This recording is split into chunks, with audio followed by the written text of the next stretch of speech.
என்ன குமார் அண்ணே, பேப்பர்ல பார்த்தா ஒரே வாக்காளர் பட்டியல் சிறப்பு திருத்தம்னு நியூஸா வருது. நம்ம வீட்டுக்கு கூட ஆபீசர்ஸ் வந்துட்டு போனாங்க. என்ன இது திடீர்னு இந்த வேலை எல்லாம்? இது திடீர்னு ஆரம்பிச்சது இல்ல ரவி, ரொம்ப முக்கியமான வேலை இது. யோசிச்சு பாரு, நம்ம தெருவில் இருந்த முத்துசாமி தாத்தா போன வருஷம் தவறிட்டாரு. ஆனா அவரோட பேரு இன்னும் லிஸ்ட்ல இருக்கலாம் இல்லையா?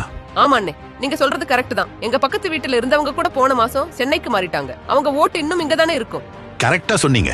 இந்த மாதிரி இறந்தவங்க பேரு, ஊரை விட்டு நிரந்தரமா போனவங்க பேரு, ஒரே ஆளுக்கு 2-3 இடத்துல இருக்கிற ஓட்டு, இதையெல்லாம் நீக்கி லிஸ்டை கிளீன் பண்ற வேலை தான் இந்த திருத்தம்.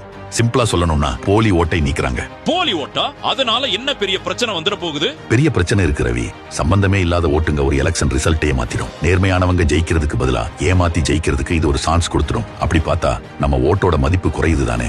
இது நம்ம ஜனநாயகத்துக்கே ஆபத்து. நீங்க சொல்றதுல ஒரு நியாயம் இருக்குன்னே. தகுதியானவங்களுக்கு மட்டும்தான் ஓட்டு இருக்கணும். ஆமா செல்வி, இது ஏதோ நம்ம தமிழ்நாட்டுல மட்டும் நடக்கிற விஷயம் இல்லை. நாடு முழுக்க இந்த சுத்தப்படுத்தும் பணி நடந்திருக்கு. உதாரணத்துக்கு சமீபத்துல சட்டமன்ற தேர்தல் நடக்க இருக்க பீகார்ல நடத்தப்பட்ட சிறப்பு வாக்காளர் திருத்தத்துல சுமார் 65 லட்சம் தகுதியற்ற போலி வாக்காளர்கள் நீக்கப்பட்டிருக்காங்க. ஓ, அப்போ இந்த சிறப்பு வாக்காளர் திருத்தத்துல நம்ம ஓட்டெல்லாம் நீக்கிடுவாங்கன்னு முதல்வர் ஸ்டாலின் பயமுறுத்துறாரு. அது உண்மையா? அதுதான் தப்பான பிரச்சாரம். யாருடைய உண்மையான ஓட்டையும் நீக்க மாட்டாங்க. முதல்ல அதிகாரிங்க வீடு வீடா வந்து சரிபார்ப்பாங்க. அப்புறம் ஒரு வரைவு வாக்காளர் பட்டியல் வெளியிடுவாங்க. நம்ம பேர் விவரம் எல்லாம் சரியா இருக்கான்னு நம்ம சரிபார்த்துக்கலாம். இப்படி போலி வாக்காளர்கள் நீக்கிட்டா எங்கதனோட கட்சிக்கு ஓட்டு குறைஞ்சிருமோங்கிற பயத்துலதான் பதட்டப்பட்டு அப்படி பேசுறாரு முதல்வர் ஸ்டாலின். இது ஒரு அரசியல் கட்சிக்கு சாதகமான விஷயமோ பாதகமான விஷயமோ இல்ல. இந்திய ஜனநாயகத்தோட நேர்மையை பாதுகாக்கிற ஒரு பொதுவான நடவடிக்கை. நம்ம எல்லாரும் இதுக்கு முழு ஒத்துழைப்பு கொடுக்கணும்.